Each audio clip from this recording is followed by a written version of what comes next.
अब प्रेमचंद मिश्रा जी, एक मुल्क जिसका नाम आते ही पूरी दुनिया भर में केवल एक ही तस्वीर उभरती हो, आतंकवाद की, वो हिंदुस्तान को सिखाएगा? वहीं से सीखना रह गया क्या भारत को?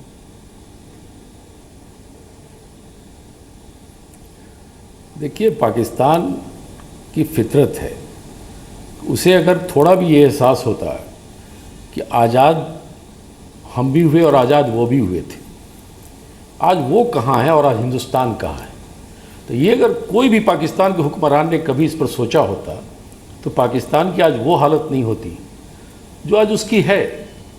ये जो शरणार्थी जिसको हम लोग कहते हैं, वो लोग मुहाजिर कहते हैं, यहाँ से वहाँ भी गए थे और वहाँ से यहाँ भी आए थे। वहाँ से जो लोग यहाँ आए, एक भी शरणार्थी नहीं है, वो सब भारतीय हैं। लेकिन यहाँ से जो वहाँ गए वो आज भी शरणार्थी ही हैं। अमेरिका में जो प्रदर्शन हुआ वो तो उनका एक तरह से असंतोष का प्रकटीकरण था कि किस तरह से आज भी कराची में, दूसरे हिस्सों में यहाँ से गए हुए लोगों के साथ सौतेला व्यवहार हो रहा है। वहाँ के जॉब में बिलो 1% भागीदारी है, उन्हें नौकरी नहीं दी जाती है, उन्हें कारोबार की इजाज़त नहीं दी जाती है, उन्हें एकेडमिक एटमॉस्फेयर नहीं दिया जाता है, उनके साथ सौतेला व्यवहार होता है। और वो पाकिस्तान अगर पीओके को लेकर या कुछ कश्मीर को लेकर जब बड़ी बड़ी बात करता है तो स्वाभाविक है कि वो अगर बात नहीं करेगा तो वहाँ के हुक्मरान के रूप में वो नहीं रहेगा। तो वहाँ के लोगों की मजबूरी है कि कश्मीर का राग अलापो, भारत के खिलाफ आग उगलो, सो दैट कि उनकी थोड़ी बहुत एक्सेप्टेंस वहाँ की पब्लिक में बनी रहे। तो पाकिस्तान तो एक प्रो टेररिस्ट मुल्क है, इसमें कहीं कुछ नहीं। कौन लोग क्या बोल रहे हैं, नहीं बोल रहे हैं, वो बेचारे तारिक अमीन साहब की मजबूरियां हैं, वो नहीं बोलेंगे तो कल को पता चले कि वो जेल में नजर आएंगे, कल को आपके डिबेट में नहीं आ पाएंगे। तो परिस्थितियां पाकिस्तान की बहुत भिन्न है। वहाँ के लोग आज भी रियलाइज़ करने को तैयार नहीं हैं कि आखिर आप अपने ही देश के लोगों के साथ जब तक अभी तक न्याय नहीं कर पाए तो आप कश्मीर की बात किस हैसियत से करते हो। और वो भी आज कारगिल दिवस है, हमारे लिए गौरव का दिन है। हम उन तमाम शहीदों के लिए रिस्पेक्ट पे करते हैं जिन्होंने कारगिल जीता और पाकिस्तानियों को एक और शिकस्त दी। और फिर भी अगर वो नहीं सुधर रहे, अपनी ये प्रॉक्सी वार, लोगों को भेज देना, बम गोले फेंक देना, सिविलियन को मार देना, कुछ लोगों को गुमराह करके उनके जीवन के साथ बर्बाद करना, ये अपने मुल्क के लोगों के जीवन के साथ खिलवाड़ कर रहे हैं। तो इनके ऊपर इतना चर्चा करना, मैं समझता हूँ इनके लिए दो टूक जवाब की ज़रूरत है। ये फाइनल हिसाब चाहते हैं, कुछ और ऐसा चाहते हैं ताकि इनके सदा के लिए इनके प्रॉब्लम का समापन हो जाए। ये राजनीतिक तौर पे वार्ता करना, ये करना, वो करना, ये सब लंबा प्रोसेस हम लोग भी समय जब हमारी सरकार थी तभी होती थी। आज बीजेपी वाले हैं तो वो भी कर रहे हैं, लेकिन रिजल्ट क्या है? पाकिस्तान अपनी हरकतों से बाज आने वाला मुल्क नहीं है। वो हमारे खिलाफ कुछ न कुछ करता रहता है। वो अगर नहीं करेगा तो उसकी जो सेना है वो उसको वहाँ सत्ता में नहीं रहने देगी।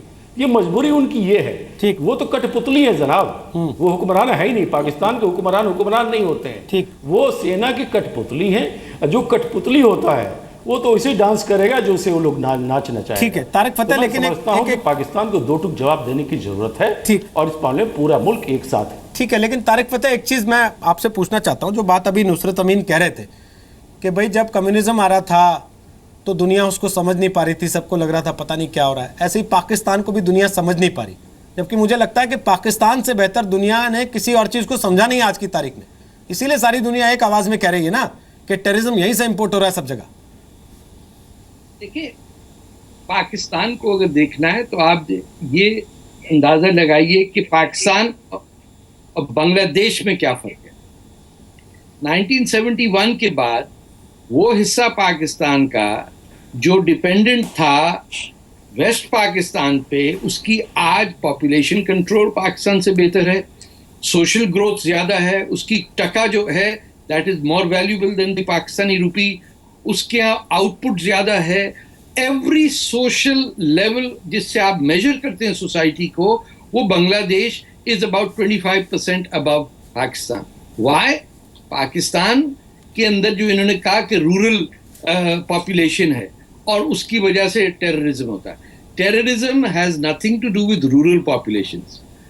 जहां भी आप देखेंगे एजुकेटेड मिडिल क्लास लोग जाते हैं और वो दुनिया भर में टेररिज्म कर रहे हैं, और उन्हीं का ताल्लुक है ये इंटरनेशनल टेररिस्ट फोर्सेस से। गांव का आदमी तो इज जस्ट यानी फुट सोल्जर होता है कि उसको भेज दिया जाओ शहादत में कि तुम्हें जन्नत मिलेगी। और जहां तक कम्युनिज्म की बात है, इन्होंने कहा कि ये समझते हैं कि वो बहुत ही जबरदस्त सिस्टम था। किस बेसिस पे एक कम्युनिस्ट जो है वो पाकिस्तान आर्मी की ऑक्यूपेशन और बलूचिस्तान को, which is independent national state, उसको जस्टिफाई करते हैं?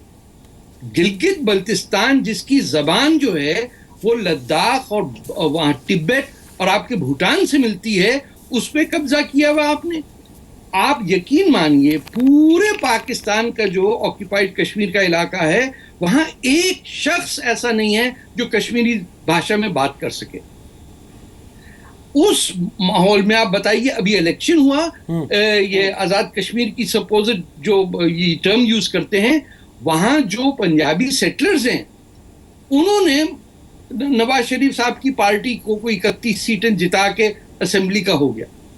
अब जिस एरिया में इनकी यानी फौज बैठी है, इनके लॉज चलते हैं, जहां कोई इंटरफेयर नहीं कर रहा है, वहां कोई शख्स पाकिस्तान के साथ रहने के लिए तैयार नहीं है। ये मजे की बात है कि इलेक्शन में ये जो पाकिस्तान ऑक्यूपाइड कश्मीर के, सॉरी तारिक साहब, सॉरी इंटरप्टिंग यू, जो पाकिस्तान ऑक्यूपाइड कश्मीर की इलेक्शन हुई हैं, वहाँ पे 12% vote has come from other parts of Pakistan. ये बड़ी अजीब चीज़ मैंने पढ़ी है कि बाकी पाकिस्तान वोट करने, उनको वोट मिलते हैं या पाकिस्तान ऑक्यूपाइड कश्मीर में वोट डालने के लिए। तो ये कहाँ की डेमोक्रेसी है? क्या ma'am, I will explain it. वो वोट्स उन्होंने, वो लोग जो सपोजिडली कश्मीर की 1947 की जंग के अंदर वहां से बेघर हो गए और जिन्होंने पाकिस्तान में आके पनाह ली, वो लोग आज तक रजिस्टर्ड हैं और उनकी families as diaspora voters in the Azad Kashmir election. वो 12% जो है उनका कश्मीर से कोई ताल्लुक नहीं है। वो मोस्टली पंजाब में रहते हैं, कुछ इक्का दुक्का इधर कराची में होंगे।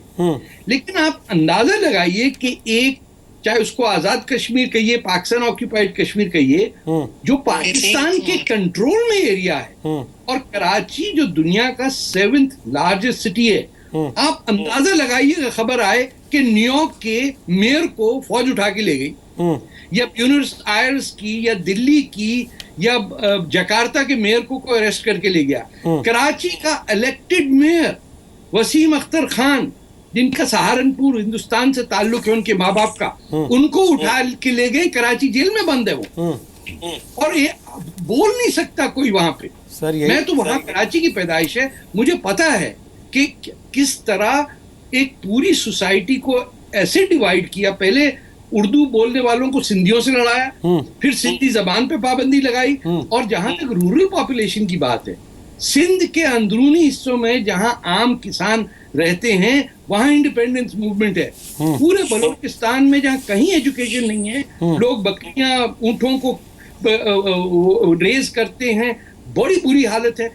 वहां पाकिस्तान का झंडा आपको नहीं मिलेगा कहीं पे।